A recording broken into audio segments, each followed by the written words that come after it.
Paulo Benigno Aquino IV, who is the committee chairman for basic education in the Senate.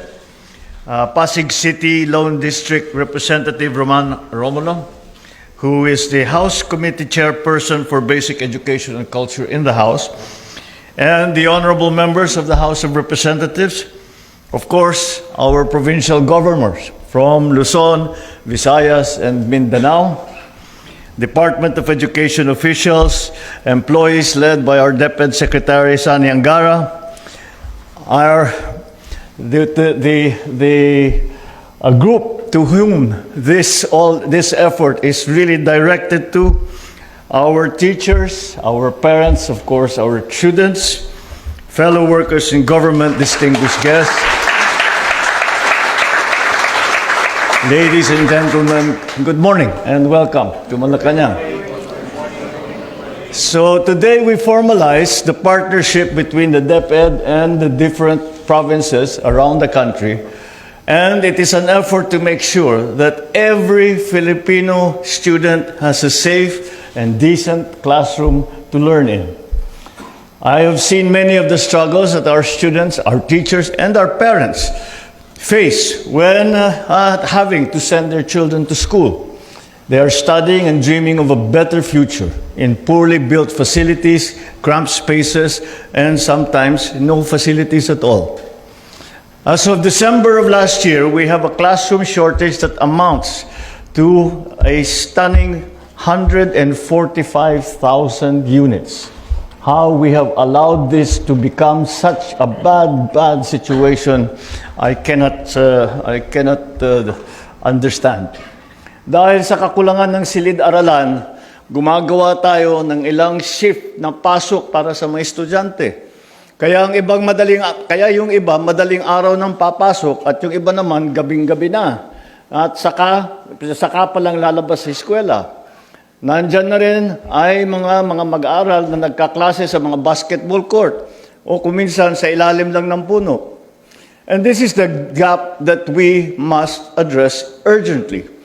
It is the reason why this administration has been finding all kinds of alternative ways that we can immediately close this yawning gap. Because we cannot wait another 5 or 10 years to ensure that every student has a comfortable classroom. So we have initiated this partnership with the local government units. That is one of our strategies. We are changing the system because the process that we have now is much too slow. With this initiative, we can take a big bite out of that gap. And under this partnership, the DepEd will set technical standards, provide designs, and supply the funding for these classrooms. On the other hand, the LGUs will take the lead in their procurement and actual construction. Ang kakaiba nito, yung mga governor, naintindihan nila ito. Madalas ang national government nagbibigay sa inyo ng additional function, pero walang pondo. Well understood ng ating mga provincial leaders. Ito hindi. We are doing quite the opposite. You are being given an additional function. It is a function that you have actually asked for. Pero kami ang magbababa ng pondo sa inyo. So, yung pondo ng DepEd, ang pondo ng DepEd para sa classroom doon sa lugar ninyo, imbes na idadaan pa sa national government hanggat maaari, basta't kaya naman ng LGU, karamihan naman ng ating probinsya ay kayang-kaya magpatayo ng classroom, ay sa inyo na ida-download ang pondong yan para nakakatiyak naman tayo. Ang sabi ko nga sa kanila, sa lahat, sabi ko, paano yan? Baka magka-problema ulit sa ghost project at saka sa substandard. Sabi ko, hindi uubra yan pagka sa LGU. Hindi uubra yan. Dahil ang tao mismo ang kaharap ninyo. Pagka hindi magandang gawin ninyong trabaho, sisitahin kayo. Araw-araw kayo, gabi-gabi kayo kakatukin sa bahay ninyo. Sasabihin, ayusin ninyo yung problema. Kaya't malakas ang loob ko na magiging maayos lahat ng ating gagawin.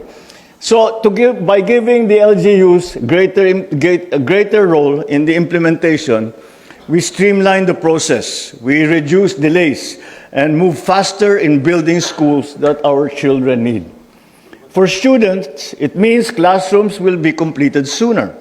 For our teachers, it translates to a safer, a more conducive environment that they can teach in. And for parents, this gives them peace of mind knowing that their children are learning in better facilities.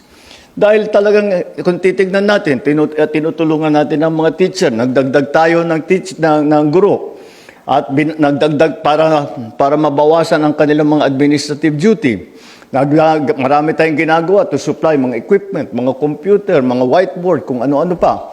Kung walang classroom, wala ring mangyayari. Kaya't kailangan talaga na gawan natin ng paraan upang mapabilis ang construction ng ating mga silid-aralan. This partnership supported, of course, in the 2026 GAA. This program has been allocated 85.39 billion pesos for basic education facilities.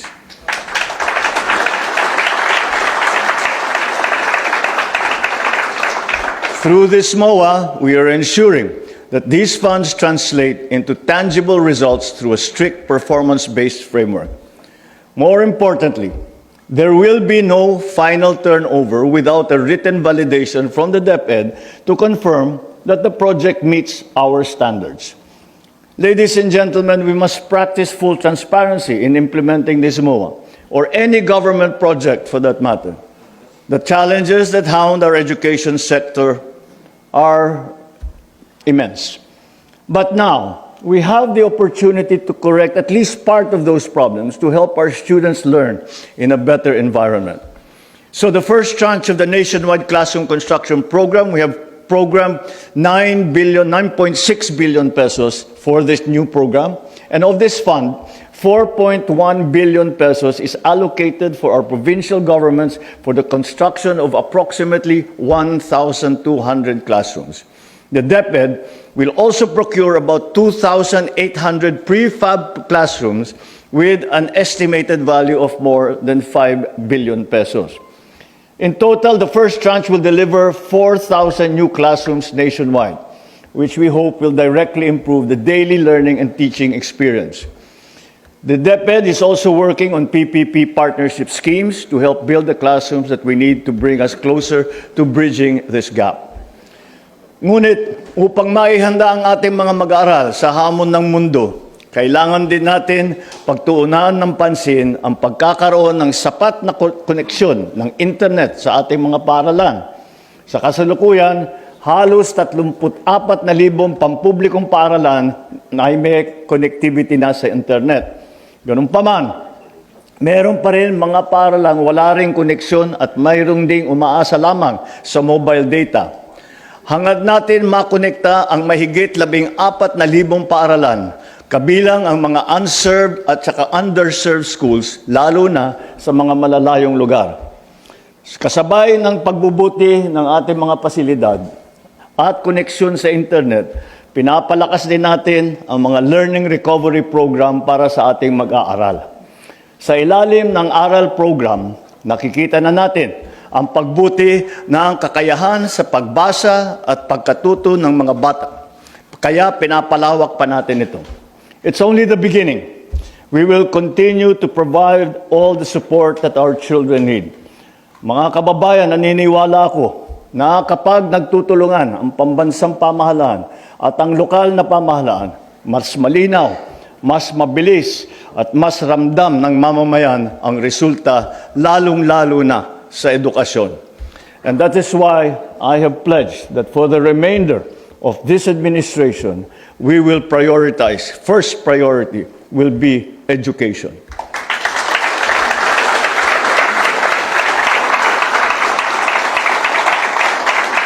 Let us all work together as we ensure that our children will get the education that they deserve in this age of bagong Pilipinas.